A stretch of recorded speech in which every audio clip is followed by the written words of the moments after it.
ये कहानी है एक शादीशुदा जोड़े की। दीपक और दिया दोनों पति पत्नी हैं। दोनों के घर में एक नया मेहमान आने वाला है। इस बात से दोनों बहुत खुश हैं और घर वाले भी बहुत खुश हैं। दिया प्रेग्नेंट थी, लेकिन इन दिनों दिया और दीपक के बीच कुछ ठीक नहीं चल रहा था। पहले तो शुरू में दीपक बच्चे के आने की खुशी में दिया का बहुत ख्याल रखता था, लेकिन जैसे ही 1-1.5 महीने बीते, दीपक को सब कुछ भारी सा लगने लगा था। जैसे दिया की तबीयत बिगड़ते रहना और उसे बार बार हॉस्पिटल लेके जाना।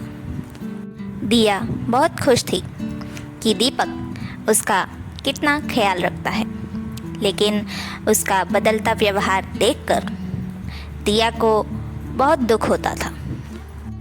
दिया को लगता था जैसे ये बच्चा उन दोनों के बीच में दूरी बना रहा हो, लेकिन फिर भी वो खुद को ये कहकर समझा लेती थी कि पूरा परिवार उसके साथ है और उसे खुश रखता है।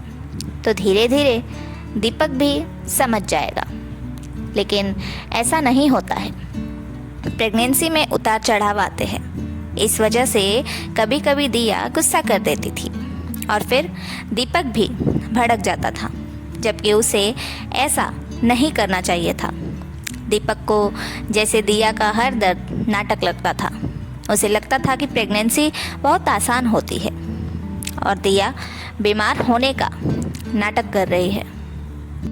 इस बात से दिया को बहुत बुरा लगता था, लेकिन दीपक को इससे कोई फर्क नहीं पड़ता था। वो चाहता था कि वो दिया के पास जाए, पर फिर उसकी तबीयत खराब होते देख वो दूर हो जाता था।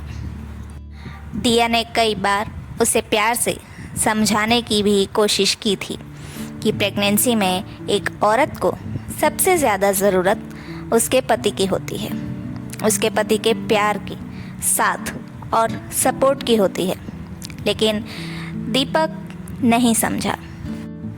वो रोज़ सुबह जल्दी घर से जॉब के लिए चला जाता था और रात को भी लेट घर आता था।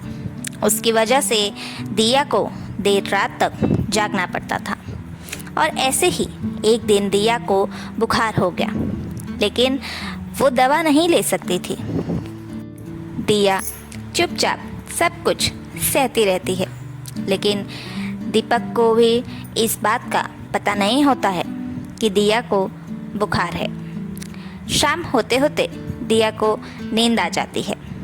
इस वक्त घर में कोई नहीं था। दिया के सास ससुर 4 धाम की यात्रा पर गए थे। देर रात जब दीपक घर आता है तो देखता है कि दिया सोई है और खाना भी नहीं बना था। दीपक गुस्से में चिल्लाता है और दिया की नींद खुल जाती है। दीपक उससे सवाल करता है कि खाना क्यों नहीं बना। तभी दिया भी तंग आ चुकी थी। उसने दीपक को डांट दिया, क्या क्या करूं मैं भी, एक दिन खाना नहीं बना तो आप भड़क रहे हैं। सुबह से मुझे बुखार है, पता भी चला आपको। आपको बस बच्चा चाहिए था, पापा बनना है, लेकिन पहले अच्छे पति तो बनिए। ऐसे वक्त में मुझे आपकी ज़रूरत है, सबसे ज़्यादा आपके प्यार की, सपोर्ट की ज़रूरत है, लेकिन आपको कुछ समझ ही नहीं आ रहा है। जैसे मैं नाटक कर रही हूँ वैसे आप मुझे इग्नोर करते हो। अरे मेरे लिए ना सही, लेकिन इस बच्चे के लिए तो मुझे समझिए। इतना कहकर दिया रोने लगती है और दीपक जाकर सो जाता है। सुबह होते ही दिया चुपचाप दीपक का नाश्ता और टिफ़िन बनाकर रख देती है, लेकिन दीपक से बात नहीं करती। दीपक चुपचाप जॉब पर चला जाता है। दिया उदास होकर बैठ जाती है। दीपक का दोस्त उसे कॉल करके कहता है, यार दीपक, एक काम कर देना, आज के दिन मेरा काम सारा तू संभाल लेना। मेरी वाइफ प्रेग्नेंट है और उसे बुखार है, वो मेडिसिन नहीं ले सकती। मुझे उसका ख्याल रखने के लिए घर पर रुकना होगा। ऐसी हालत में उसे अकेला नहीं छोड़ सकता। तू तो मेरी प्रॉब्लम समझ सकता है, तेरी भी वाइफ प्रेग्नेंट है ना। ये सब सुनते ही दीपक ऑफिस नहीं जाता है और घर वापस चला जाता है। उसे उसकी गलती का एहसास हो जाता है और वो घर जाकर दिया से माफ़ी मांगता है। उससे अपने मतलबी व्यवहार के लिए सॉरी बोलता है और बहुत रोने लगता है, लेकिन दिया नहीं मानती है। उसे डर लगता है कि कहीं फिर से वो उसे माफ़ करके उम्मीद लगाए और वो उसका दिल ना दुखा दे। अब दीपक घर के सारे काम करता है, खाना भी बनाता है और दिया के साथ टाइम भी बिताता है।